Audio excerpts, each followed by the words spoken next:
Good afternoon. Welcome to the fourth appointment of the digital program Eternal Misunderstanding, the public program that HangarBicocca dedicates to Chen Zhen exhibition short circuits.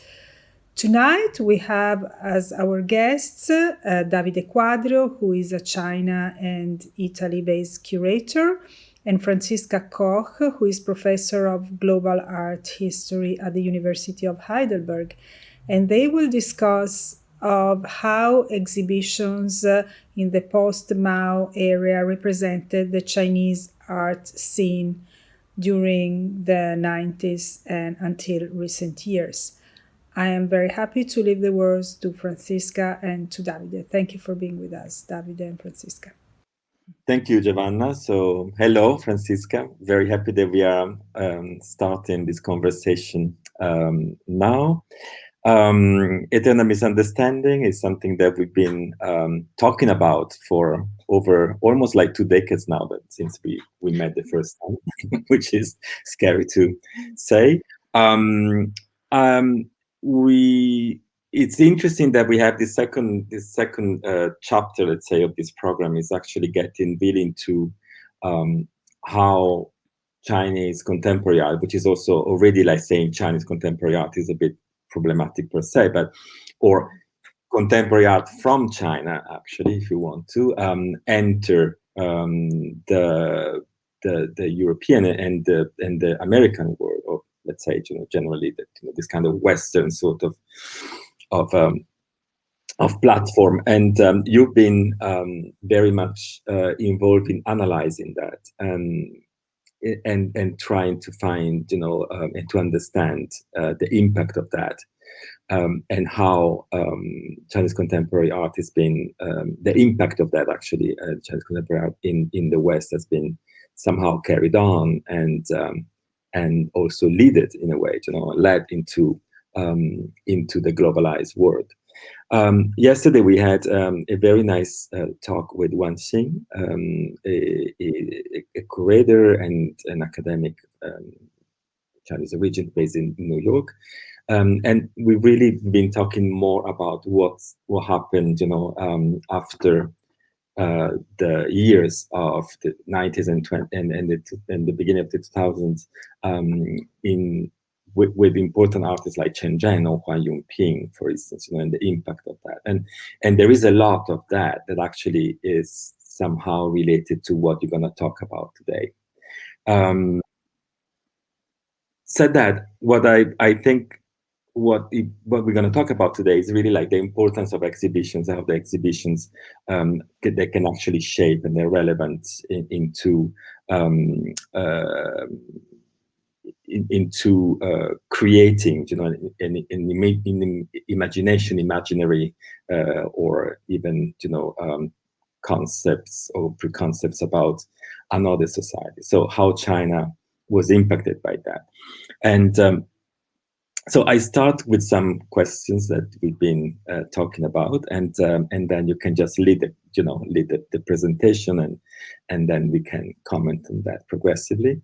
And maybe at the end we can actually have a bit of questions also from your side to me, right? Being you more on the research and academic side, and me more on the practitioner sort of curatorial aspects of that. So the talk will be around 1 hour, so we try to keep it very tight and to the point. So. Why is it relevant to have a critical look at exhibitions when researching contemporary art from China? And with kind of exhibition that are actually somehow called avant-garde, and also is it appropriate to call Chinese avant-garde in a certain sense, and why this term was somehow created, to define a certain kind of art coming from China, and especially from the Republic of China, because of course, China can be also a much wider concept. China is somehow Taiwan, is somehow Hong Kong. It encompasses Singapore and some of the Southeast countries, including Indonesia and Thailand, if you want to, and even the Philippines sometimes, and then there is a globalized China as well, which is as well. an important. So maybe we can also show the question on the slide. I was just thinking that. And so, how did you actually start your research, and why you were led into this kind of research, and how basically you've been understanding, the making of exhibition in relationship with the making of an image, of China abroad. And I let you the conversation now. Yeah. Thank you very much, Davide. I'm very enthusiastic about having that conversation.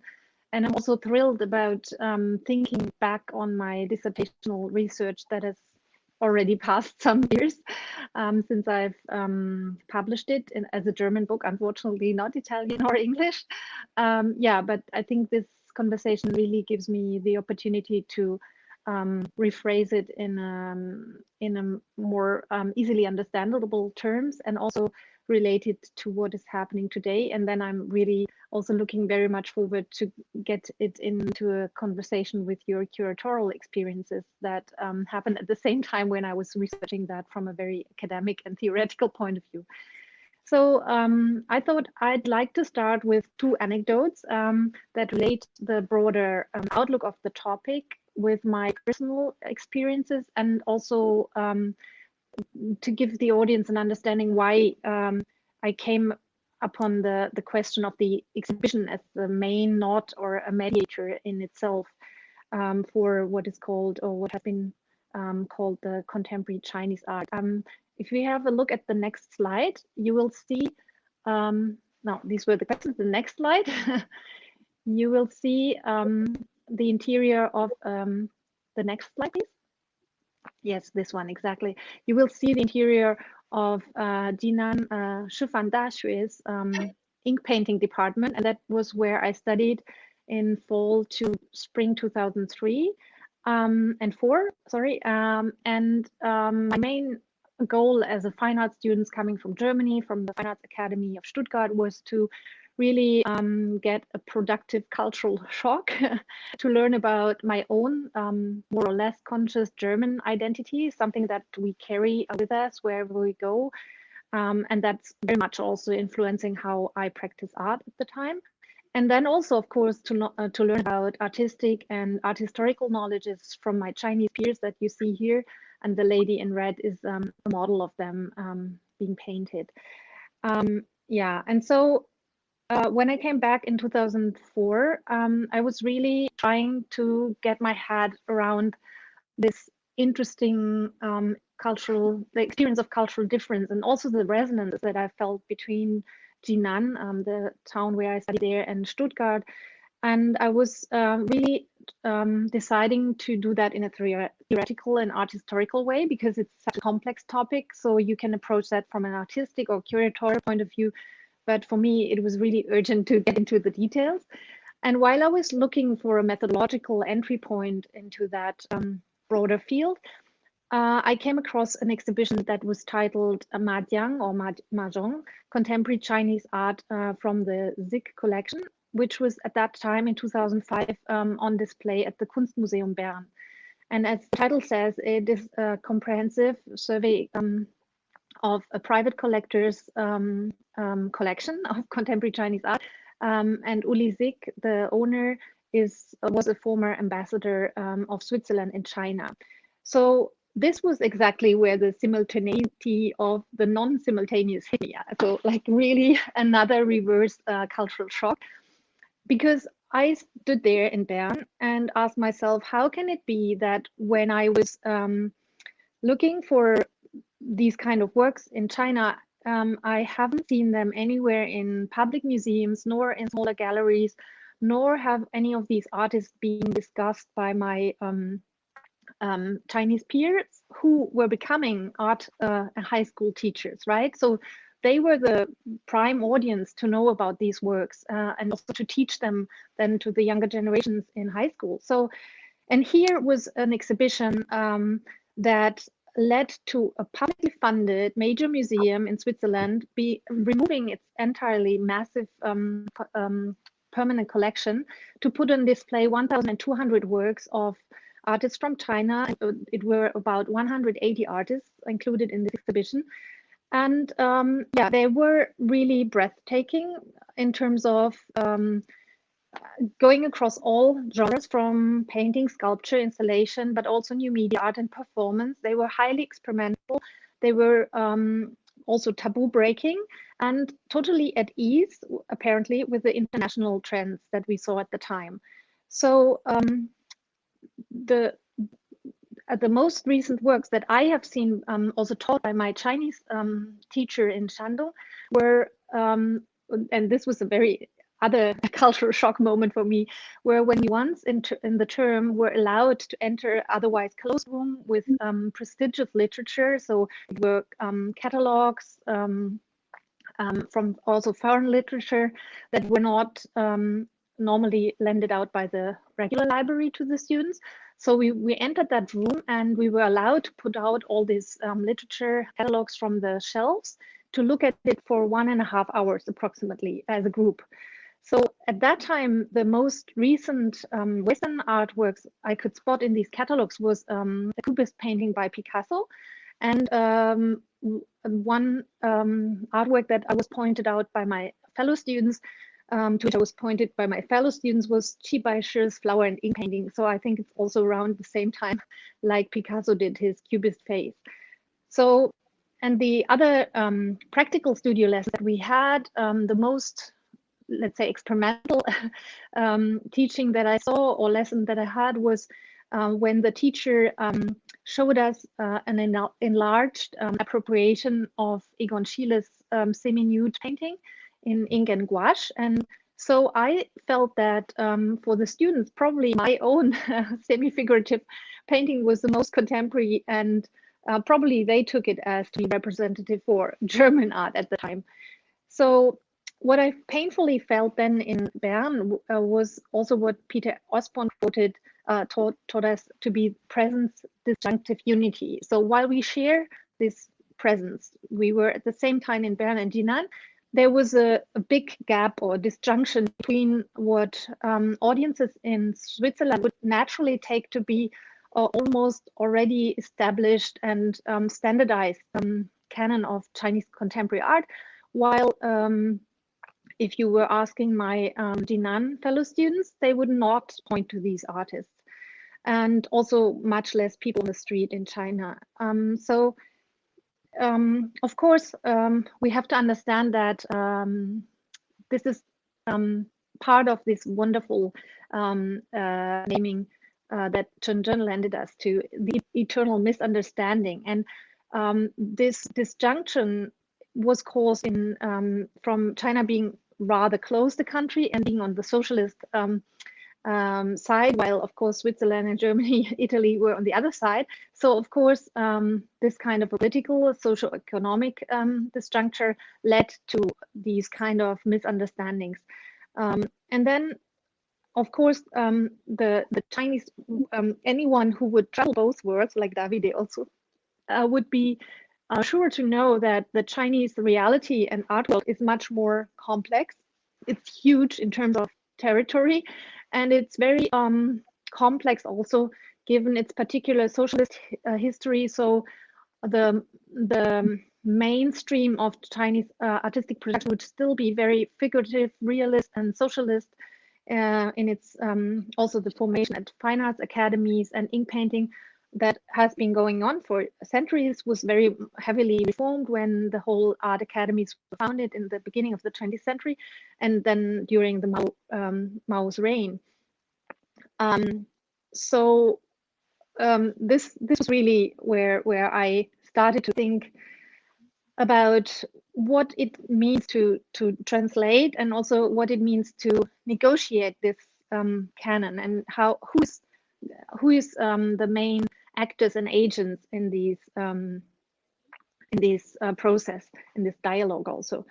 Yeah, and we have to say that the strict division, or rather strict division, that we could see at the beginning of the 80s and 90s between an officially state-sanctioned art and an unofficial, so-called unofficial, more experimental, more critical art that was holding true through the 1980s and 90s had faded already since the early 2000s, because the Chinese government had loosened its grip on the cultural production, and it had even begun embracing contemporary art as a diplomatic means to make international relations more smoothly, like a soft skill. So, however, the kind of works that I saw in Bern were by no means reflecting what art students in Jinan would tell me if I would ask them for their perspective on contemporary and representative artworks of China, and as I said, much less on what people on the street know.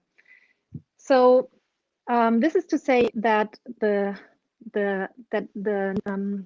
misunderstandings, they are very productive, at least for me they were, and it was not so much the questioning why a misunderstanding happening, but how and what particular art histories underline these misunderstandings and the asynchronicity between Jinan and Bern.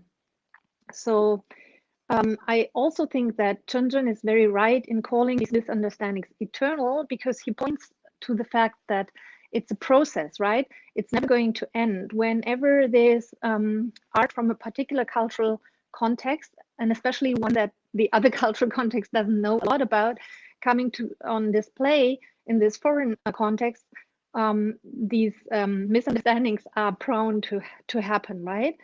And as we all know, artworks are in themselves multi-layered, and they can carry and take on very many meanings depending on the onlooker, depending on the curatorial framing narrative, depending on what the artist meant and took in and made visible in the artwork itself, but also depending on what is the museum's missions behind these kind of displays, and so on and so forth. So these productive misunderstandings are already always there, but they multiply if we are speaking about artworks coming from a very foreign context.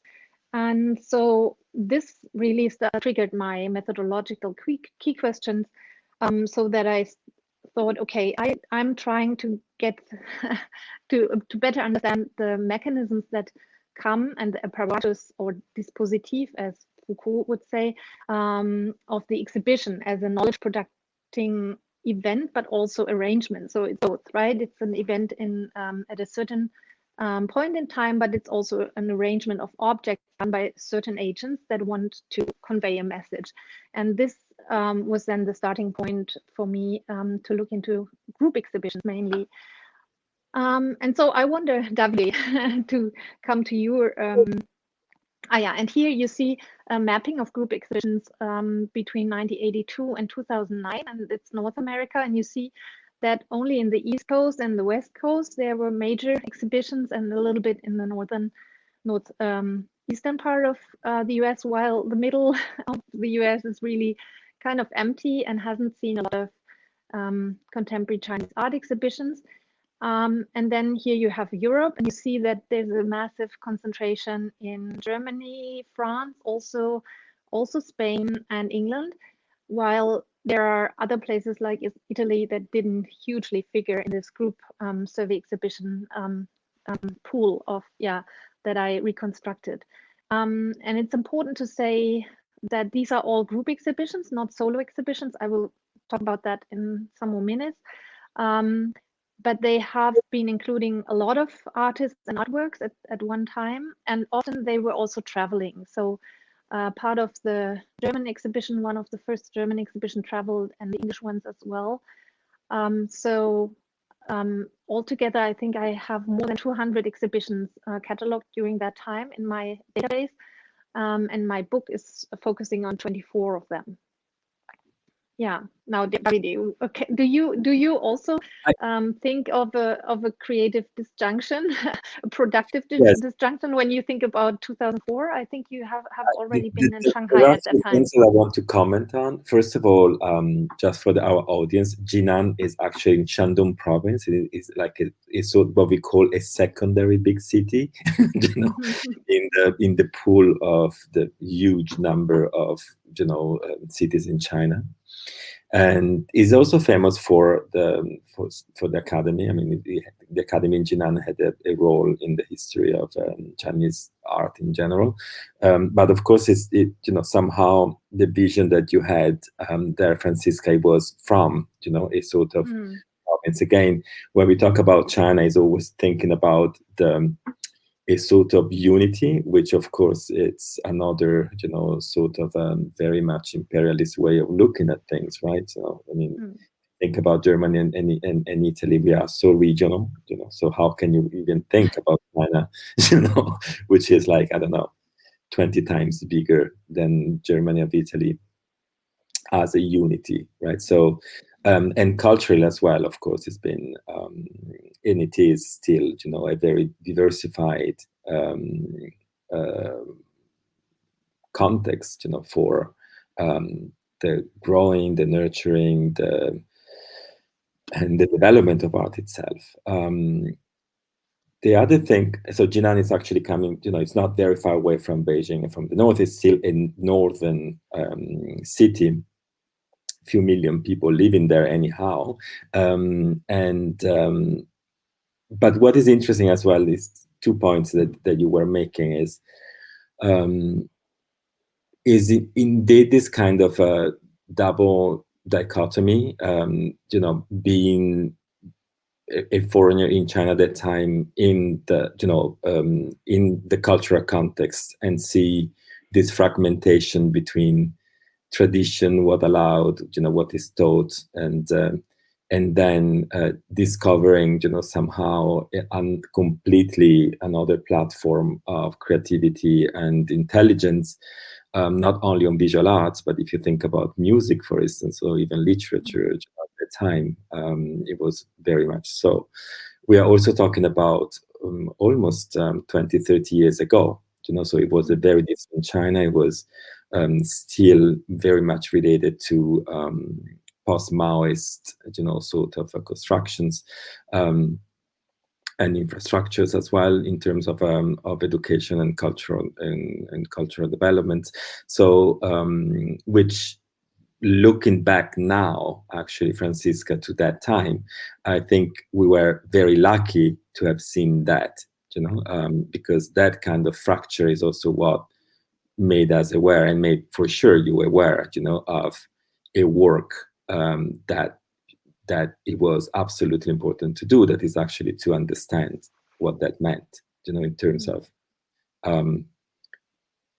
in terms of differences, but also in terms of why there are these differences and what it means, that, and and which are the mechanisms, that actually create this complicated landscape, of artistic developments. And I think this is something that that is extremely important even now, and maybe even more now, that we are, and China is as well, a much more globalized place, right? So not to take what you see immediately, for granted, and really be very aware, of how systems are different, and so how actually it's complicated, to summarize everything in a simplicity, or in a sort of very direct, judgmental attitude.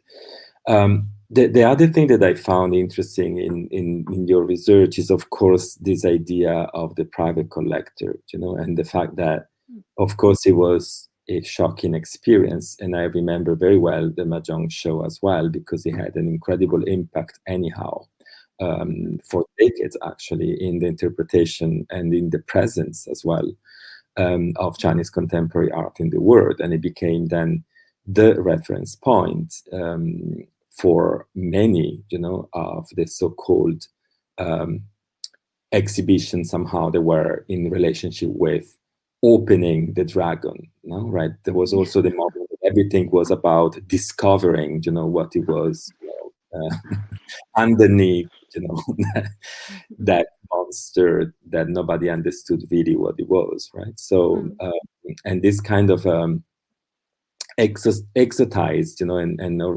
orientalistic approach to that was also something that I felt it was somehow there to happen, but at the same time, it was in a sort of contradictory way, it was also somehow also killed immediately, right? So the Mahjong exhibition is interesting because it reveals art that at that time was actually an undercurrent thing, and it was extremely critical, and it was also extremely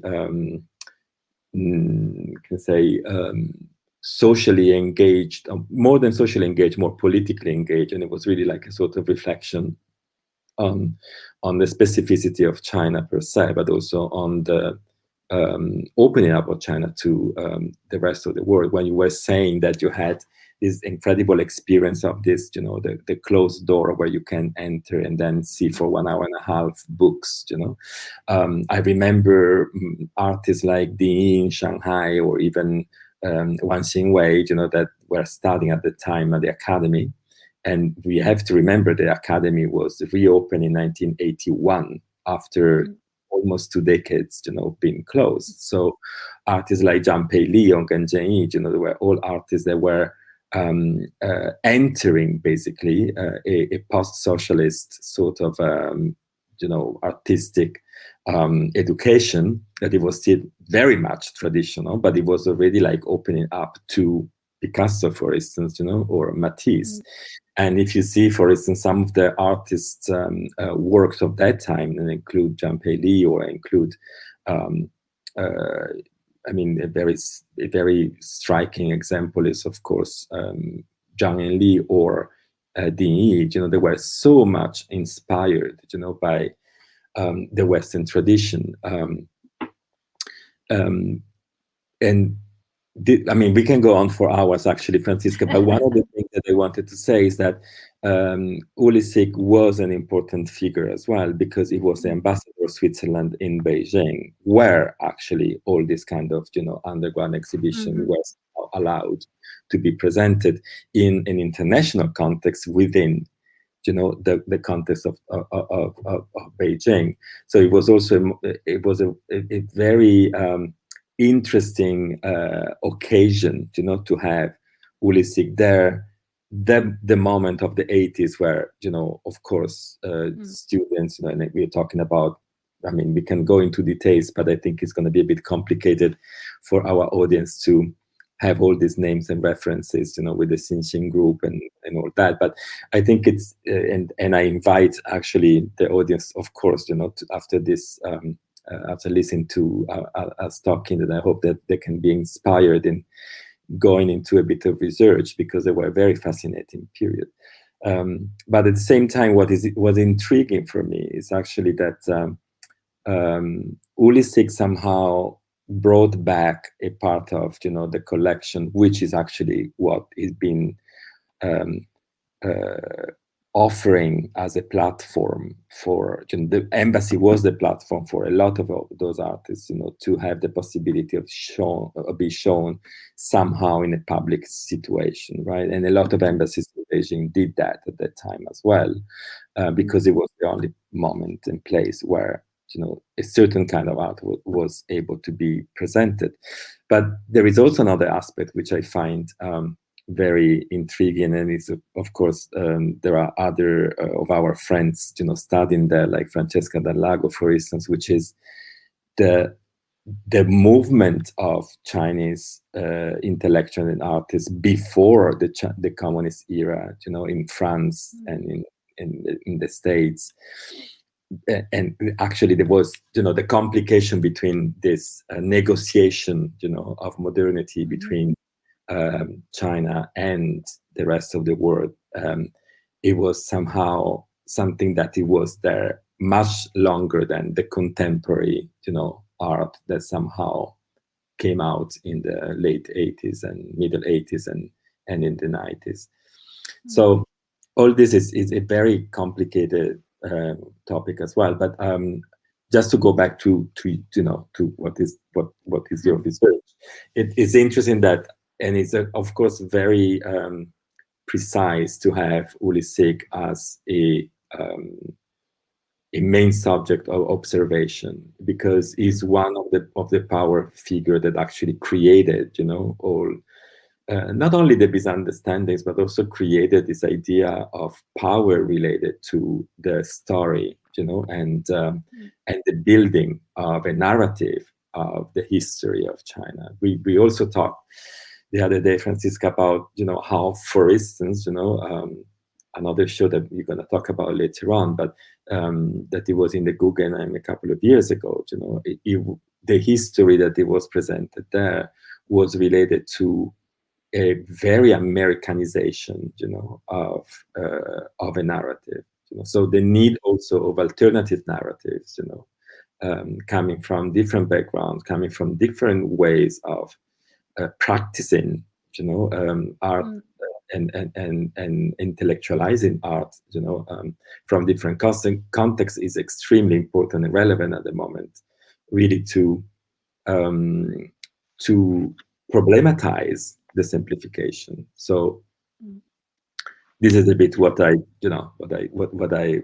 was feeling when you were talking about all that.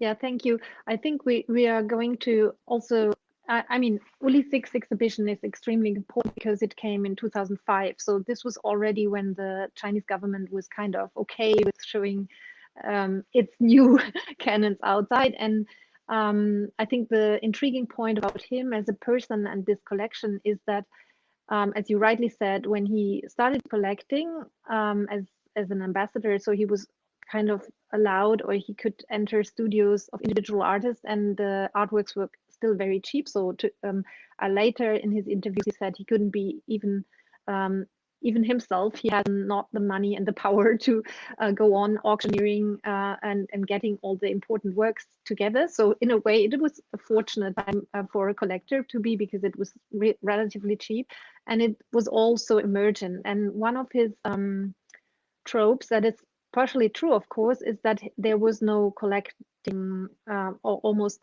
no one collecting this art at that point. So he felt like urge to do it. And he always claims he has an encyclopedic approach to it. And while you can see that encyclopedic way of including all kinds of genre, as I said, it's also utterly problematic, because encyclopedia as a term is really rooted in Eurocentric notions of the modern man and the genius. And we have this wonderful Renaissance and later on 19th century graphics where you see a single powerful bourgeois male person sitting in a huge hall surrounded by all the collected items from all over the world, from Egypt, I don't know what, India and China, and being the studiosos and having the knowledge at his fingertips. Which is pretty much what it is, and then actually is also claiming that. But it's a claim to universality in a way. It's claiming that this is what China really is, and that the Chinese implicitly they were wrong in not in not collecting it. So it's him, the Western man, who's still the one who's getting it all together in order to get the survey correctly. And on the other hand, you were right, the exhibition was very powerful also in that it is this massive collection, right? And it shows a broad scope. But what I pointed to is that the scope is not the only part of Chinese contemporary art. So that it's like a peak, and you said it's like the experimental, the non-official, the emerging contemporary stances that were presented by and collected by Sig, while he was not interested in also comprehensively and encyclopedically featuring the socialist realist mainstream at that time. So yeah, I think I have a problem with my earphones. They are running out of battery, but then I will quickly change to another headset. So let's go back to the second the slide with the second misunderstanding. And this is about the impact of group and survey exhibition as opposed to solo exhibitions or exhibitions where Chinese contemporary artists would feature among other artists. And why did I choose this lens and this particular format of looking into exhibitions that negotiated Chinese contemporary art? Because, and that is something very characteristic for the whole negotiation and dialogue between China and the West, this is how it started. It was group exhibitions. It were survey exhibitions that at one go took a lot of contemporary Chinese artists and showed them abroad. And this is very different from, let's say, other East Asian receptions from, let's say, Japanese art or Korean art even. While they have also been group exhibitions featuring these artists, we can see that due to the less strict borders, there were always some people, some artists moving out of country, and they had been the pioneering the diasporic forces to be included in solo exhibitions or in group exhibitions with other local artists. So not the exclusively national or cultural or civilizational framing that was the case in Chinese art. So given that political background of China being a country opening up to the West relatively lately, and after '89 particularly, we could probably think it's better to compare with the reception of former Soviet Union artists and artist groups. But there again, it's not totally easy to compare it because, of course, Soviet Union was much closer to Europe, like Italy and Germany, for instance. And also the US had a very tented relationship, but still the knowledge about the former Soviet Union was much bigger. It was also the diasporic communities were larger, and we had the modern entanglements, and part of our history are really driven by Russian Empire and so on and so forth. So at least the German public was much better prepared to receive post '89 Russian artworks than it was for Chinese contemporary art. And so what happened then? Yeah, this is the cover of my book. It's in German, as I said, but it has a substantial appendix. And in this appendix, I have a kind of it's like a list of exhibitions in this database. And I give the names of the artists, the curators, and also the collectors.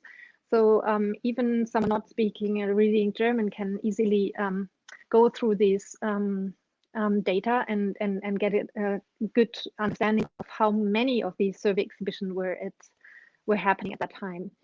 So in some, and here you see the group exhibitions, the most early ones. So we have not yet talked so much about the 中国现代艺术展, China Avant-Garde Exhibition in '89, which was exhibited, curated by Gao Minglu and Li Xianting, among other co-curators. That was the milestone exhibition where all the 85 so-called 85 new wave art, all the experiments that came to light after the art academies opened, a new generation of artists were trained. They were exhibiting there in the China National Gallery in Beijing. And this was a very conflicted and contested exhibition. It had to close twice. And so there were two interesting sets of tension. One was more a retrospective looking back to the '85 movements, a lot of painting, also figurative painting, and critics saying it's not so experimental after all. And then there was a part where it was about performances, non-officially allowed things happening. Among other, the pistol shot event where a female artist shot at an installation of hers. And these kind of scandalous things happening that really underlined the English title of the exhibition, which was also coming together with a no U-turn sign, like the traffic sign saying you cannot turn around, and the China avant-garde claim, avant-garde as being a rupture, a moment of rupture, a break with tradition, of moving progressively forward and not looking back. A claim that is traditionally related to the European avant-gardes, as we know, of saying we need to bring life and art together, and we don't want to go back, and we don't want to stick to academicism, and we want to do something new and do art and life together on the streets.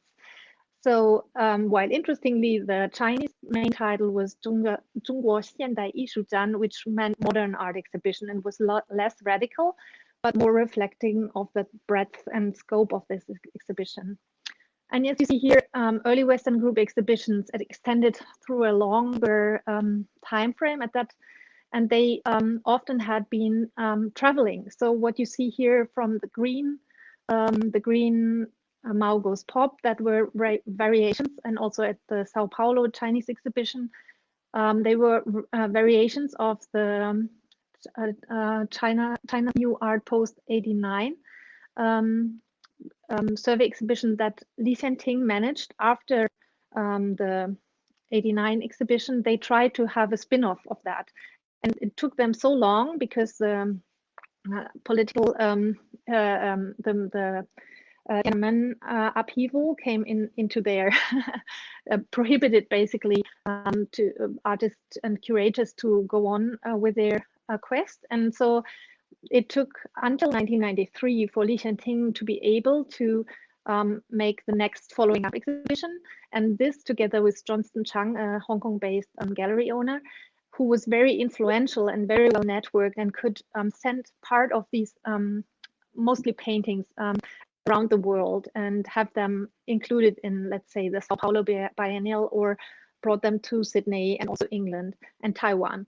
So this is when we can see in 93, there are interesting things happening at the same time. Also, we had the first Venice Biennial that really included contemporary Chinese art and had a whole room or even 2 rooms full of the same artists that were also featured at the Dungo Xiandai Ishujan in 89. And at the same time, there were these 3 curators in Germany, Hans van Dyck, Jochen Noth, and Andreas Schmid, who managed to have the first traveling survey show organized that came from Berlin and then went onwards to Oxford, Odense in Denmark, and the Netherlands, and then back to Germany.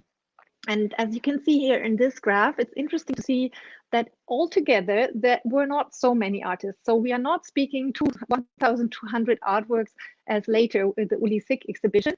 We are only speaking about like 100, 200 artists almost that have been featuring in different exhibitions in the US.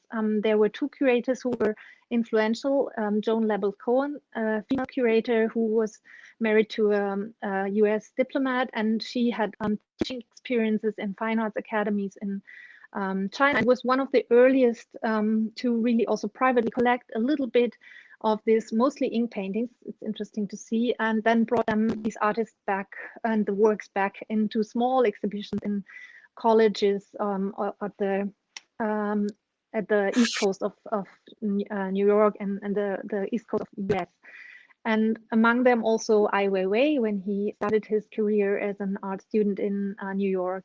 And so in her exhibitions, we have 43 artists altogether, and these exhibitions came out every 2 to 5 years, so a longer time frame. But you can see that she's not following up the collecting practices so much when she's back to the US.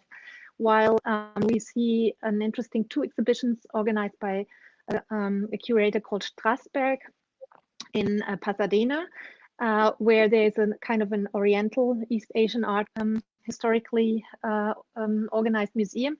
And this was already part of, you can see in the preface, of a political opening also from the side of the US. They wanted to underline their mission to finally get closer to China by inviting these artists. And then we have the 98 artists from these 4 exhibitions traveling Berlin, Hong Kong, Sydney, and Venice.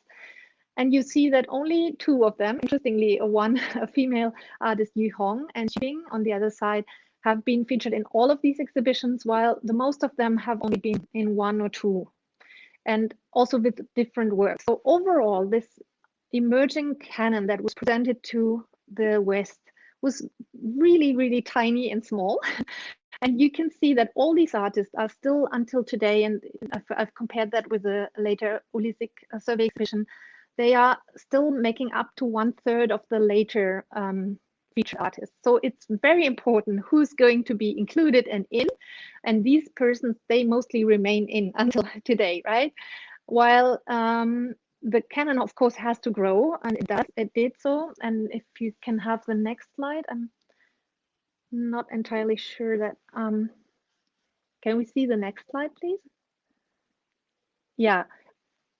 And and this is relating to the theoretical framework. As I said, the exhibitions is two things at least. It's an arrangement of objects in space for a certain amount of time, and it's also an event. And everything that informed that exhibition, the acting of the agents, like the curator, the collectors, collecting certain works but not others, the artists that are selected and getting in while others are excluded from it, this all informs that event, right? It's an accumulation process, and then you have the display, and after this display there's a lot of things going on. Still we are talking about we are still talking about 89 exhibition in Beijing, so you can see it's also a discursive event that's triggered from that one display. And all of these aspects, the institution, the agents, the objects themselves, they are underwritten by a play of power. And this power is always tied to knowledge. So when Ulisik was informed and triggered, like motivated to collect this art, he was already informed by art historical curiosity. He had collected Western artworks before, and he was very much knowledgeable about the gap, the disjunction between the West and China. And he was like, now I'm going to be that encyclopedic collector. And he could do so because of the power relations that simply made artworks incredibly cheap, and him being a diplomat having access at all to their studios, while others couldn't do that, which also right? meant, for instance, Franziska, that he was able to export the artworks. There was, all the mechanism was actually extremely favorable, right? Because in that kind of context, and again, we are talking about the late 80s, middle 80s, beginning of the 90s, it was a very different China than now. And also it was a very different relationship between China and the rest of the world in terms of possibility of transportation, movements. And so probably if we show the next slides, it's should be about the 1993 exhibition in Berlin. No, the next one. So here again, it's a timeline saying, no, I think we had these slides already before. Anyway, no, I think it's the earlier, no, that's too much. Go back, please, before the slide of the back and again back. So what the Berlin curators, and back again, the 3 Berlin and before that. Somehow they seem to be fallen out of the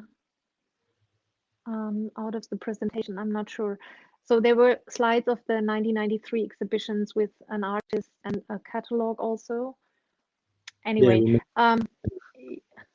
so what I wanted to say is that the Berlin curators had a hard time to even get all the all the objects they wanted to put on display. So the only way they could manage was that part of them really asked diplomats, German diplomats, to take some of the artworks with them.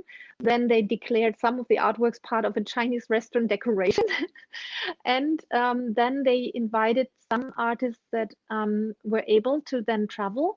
And these artists like Gu Deqin, Huang Yongping, they did on-site works. So they, for the first time, then they were here and they were just trying to do the best they could to have a site-specific work produced and commissioned for that exhibition.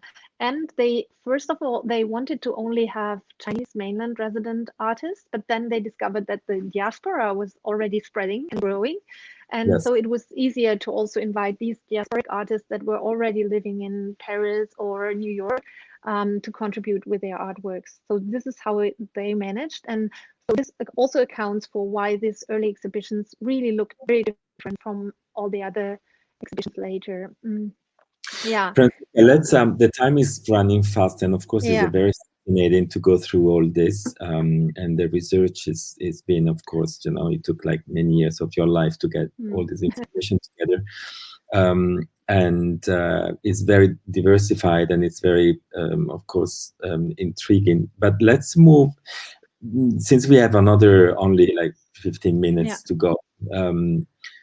let's really force forward, and see So what let's speak about the agents what, once more. what you basically learn from that, and the question of curatorship, the question of transferring, the question of translating things, the question of not only intellectual complication, but also very much practical complication that you've been very rightly described, like moving artworks, finding strategies,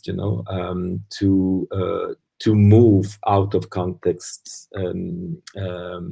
situations, so it's very fascinating. And of course, the role of political leaders, political tensions, political openness, social desires, economical growth as well. We are talking about the early 90s.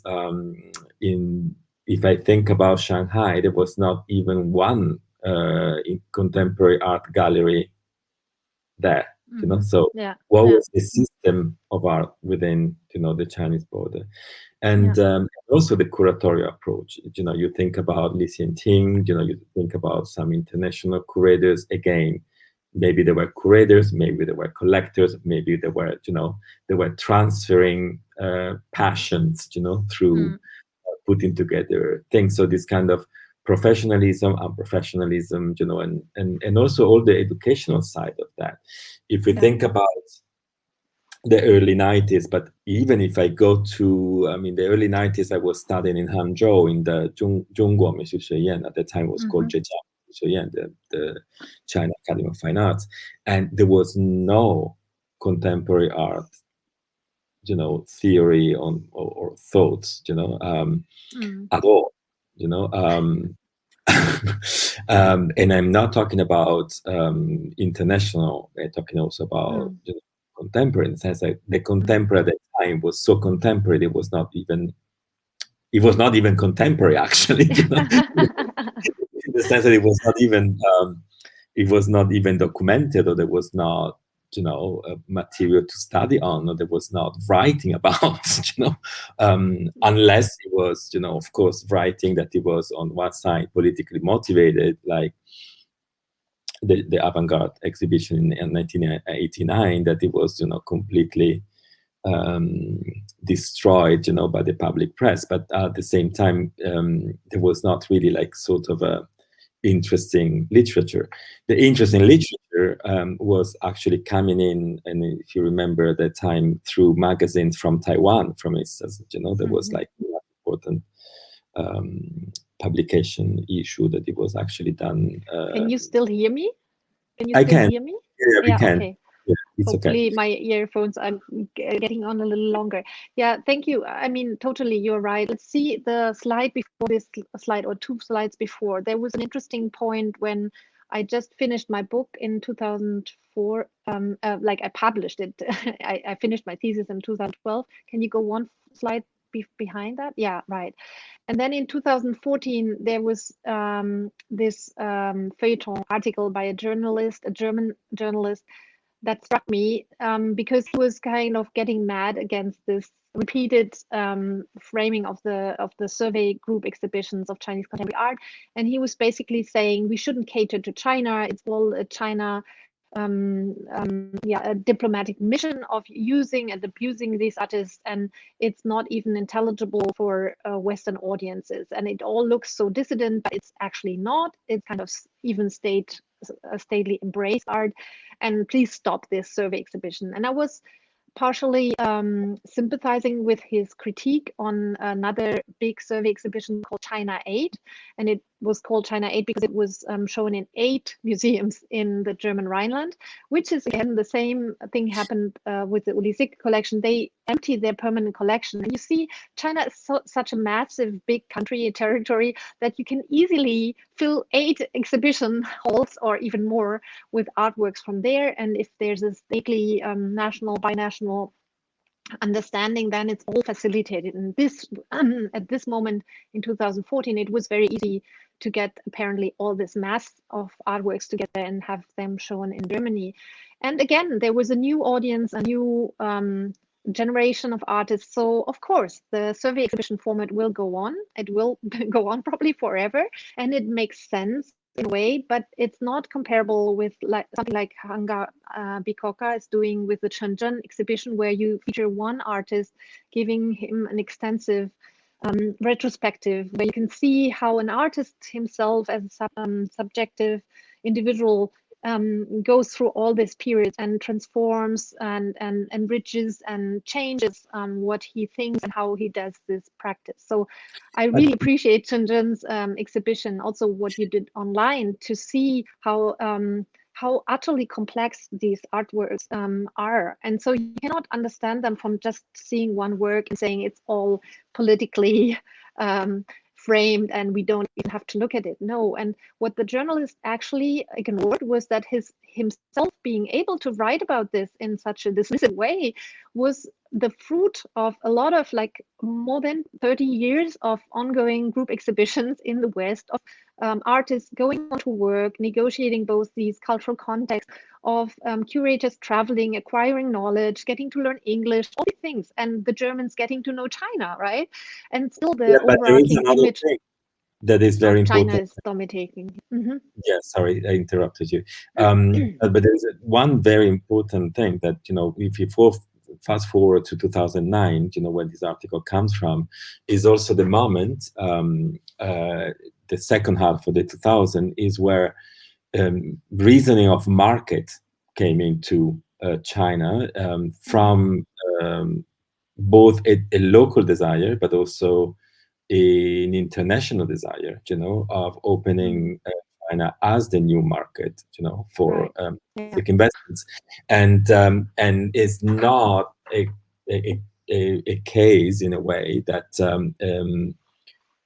some of the exhibition, and tell me if I'm not accurate on that you know better than me, but what has been happening after 2006, I remember very distinctively, the first big art fair in Shanghai on contemporary. It was called Shanghai Contemporary Art Fair, and it was again organized together with a Swiss collector. The name skips my mind now, sorry, but it's gonna anyway.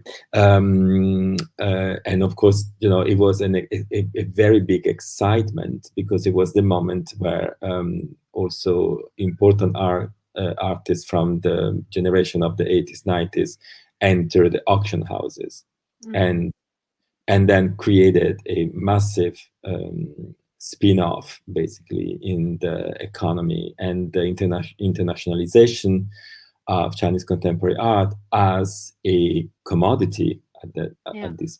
So from even though there was, of course, always this kind of desire of creating a value, also on the objectified Chinese art in the 90s, I think really the shouting moment, of all that was built in the 2 decades before came in the middle of 2000, and it was even stronger, this sense of presenting Chinese art, as a unity, as a sort of leitmotif, as a sort of simplified narrative, that it was again a massive effort. It was also the moment, if you remember, Franziska, that of course, the rest of the world was very interested in getting into China economically, so there was a lot of exhibitions that never happened before. I remember Louis Vuitton, commissioning in the late, I think it was at the beginning of 2010 or something, exhibition with very important artists from Beijing, monumental exhibitions, that were then, and also galleries in the West, like Pace or something, opening up their branch offices all of a sudden in Qizhouba and the Beijing Art District.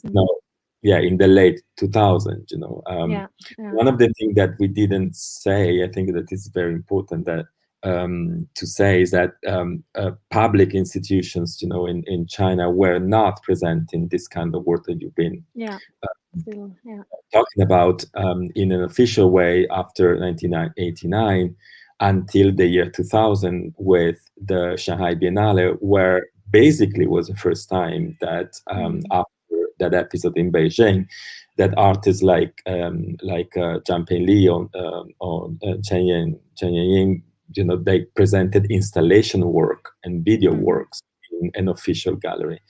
The proliferation then, of course, of the museums as well, and the private museum that happens in all the decade of the 2010 on, that also created a very much more dynamic, but with other problems, facilities, that actually were there to create a sort of place for display contemporary art, not only Chinese anymore, for instance.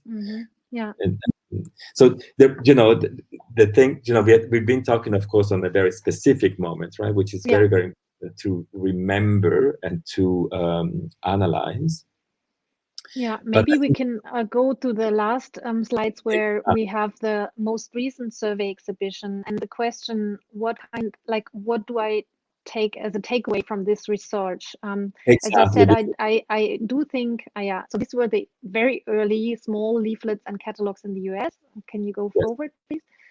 That showed, so this is 1993, where you have the China avant-garde, and you see that the China/avant-garde title of the 89 exhibition was retranslated as China avant-garde, but in a Xiandai issue, so the Chinese translation was then not more modern, but it really took up the avant-garde level. So there's an interesting of this. Well, actually, in Chinese, they use this Chen Wei that actually is a word for avant-garde in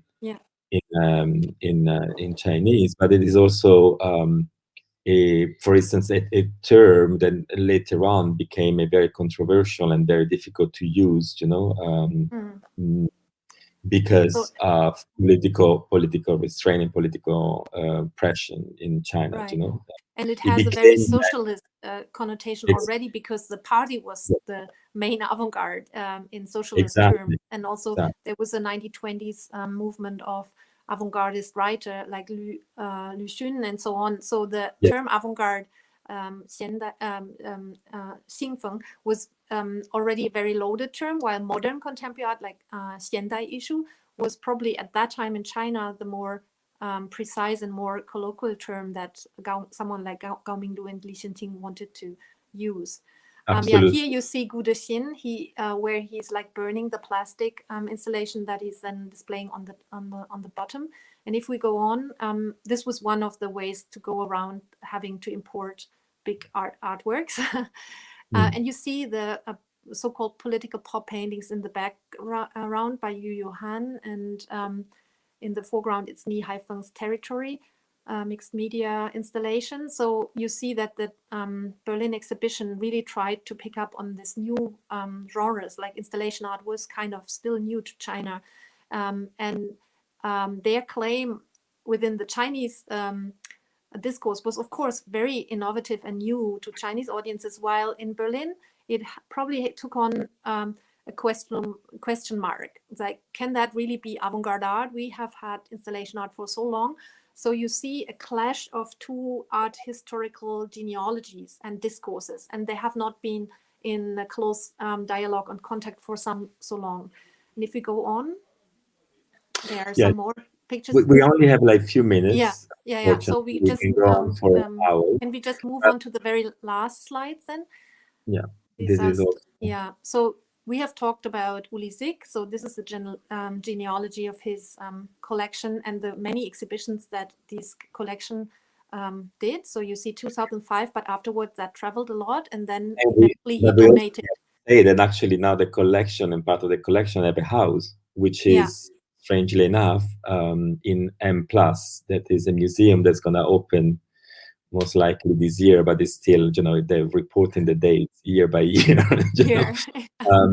And the collection is going to be basically part of the donation that Uli Sig created, to M+, transforming also, for instance, the Uli Sig Prize, it was like the young generation prize, and it became the Uli Sig Prize now.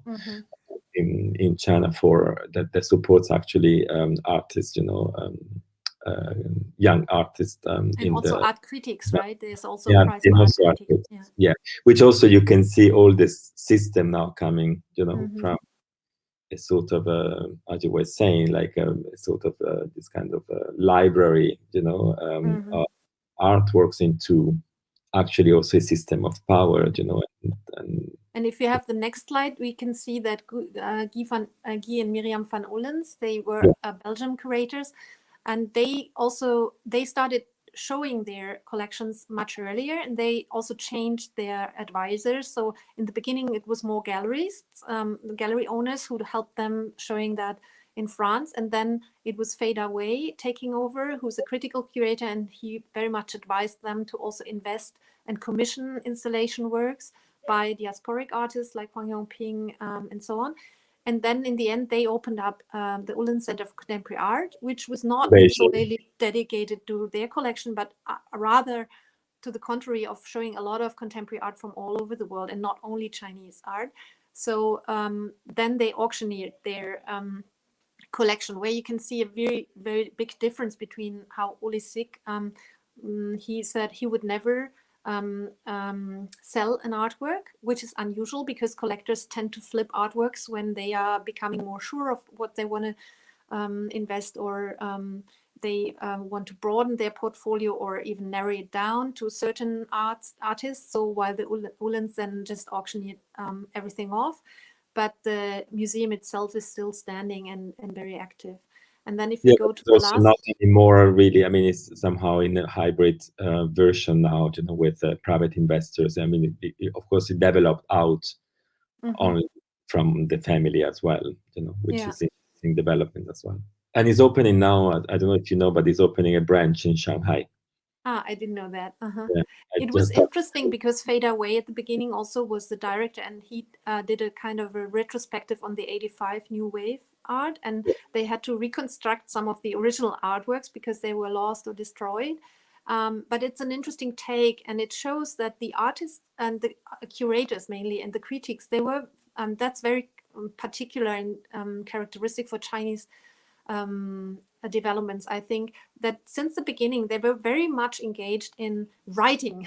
Like historiography is big in China, and it's been so for like centuries, I guess. So it was very clear to them that you need to write a story and retell the story, and also in opposition to what was officially told, of course. And so all these catalogs that you saw in the graphs, most of them included a chronology that is kind of paralleling the political events with the art historical events. And they tell a lot of events that otherwise wouldn't be known to the West. And so these catalogs really, not only for my research, but for the whole beginning of that dialogue and conversation, are incredible, important informational nods that really formed our thinking, today's thinking about contemporary Chinese art.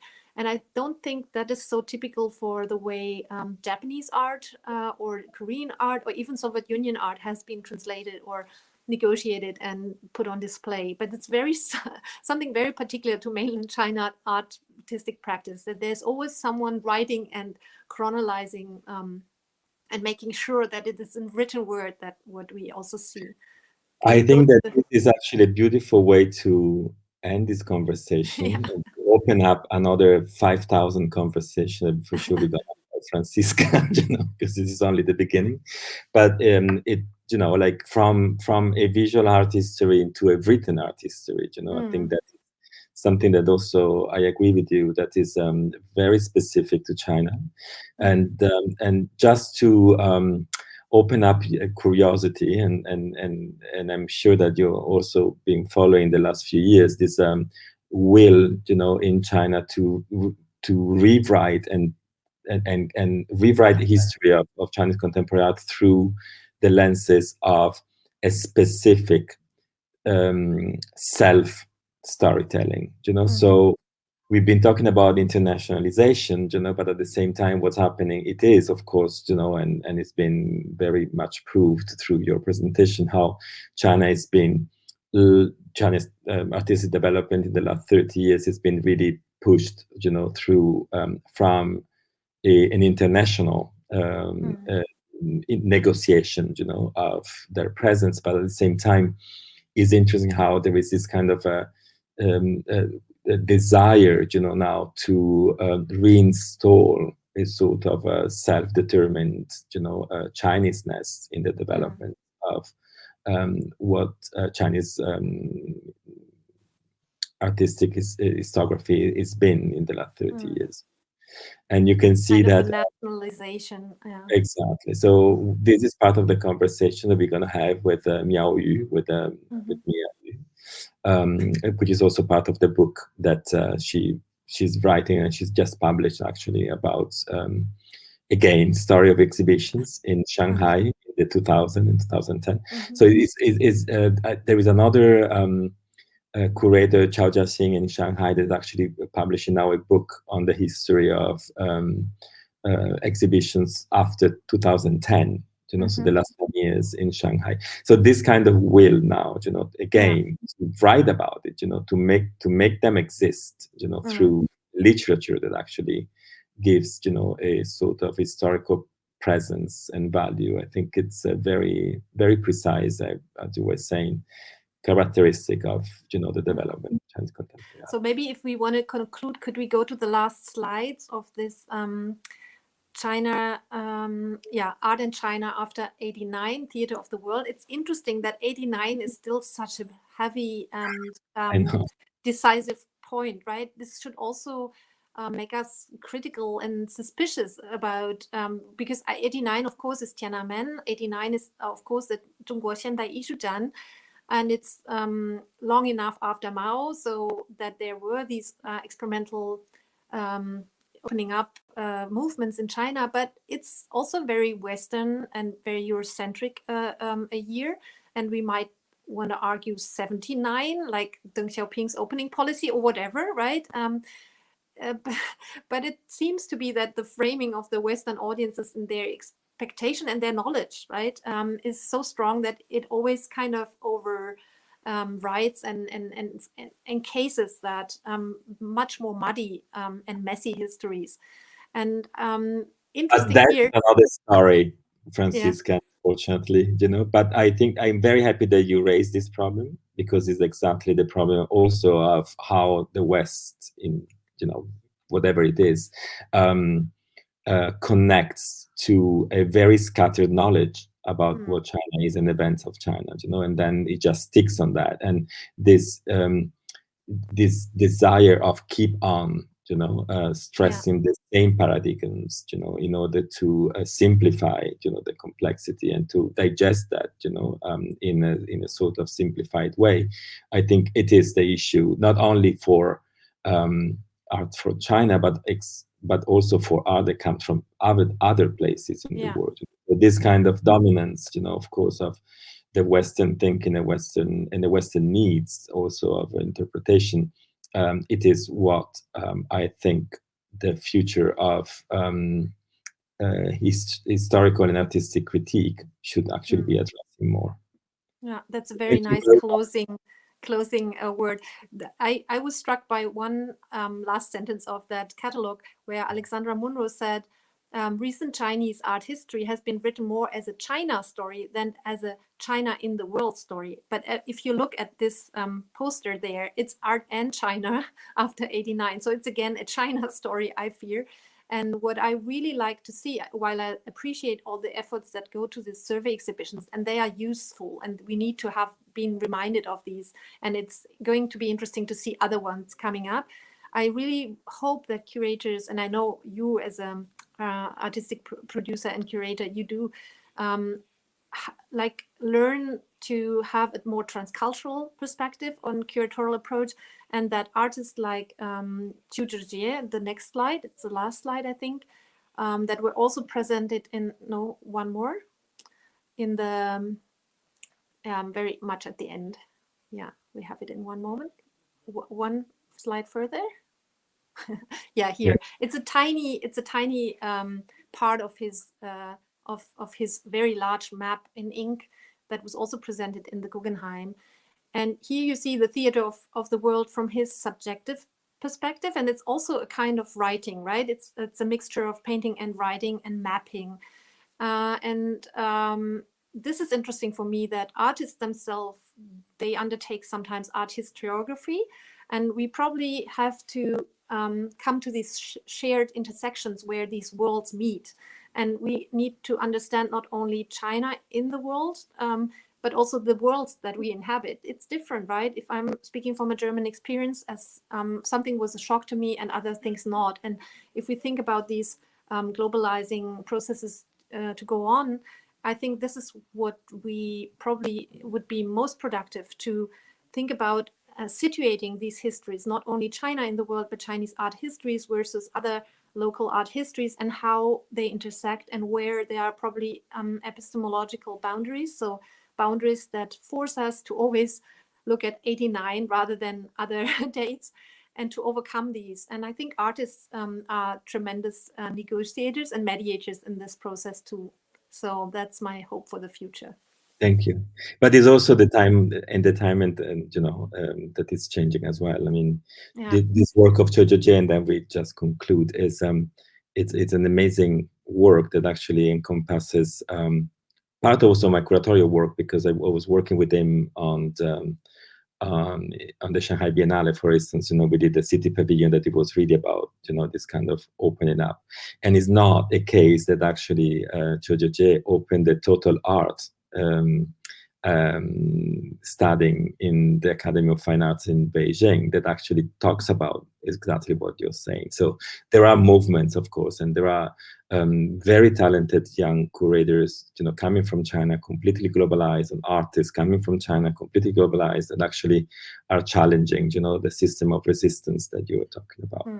So Franziska, thank you very much. You know, and I'm sure that we can go on for hours without you know, tired, but we need to close really, because it's you know, a format of an hour. We are already, you know, going a bit longer than that.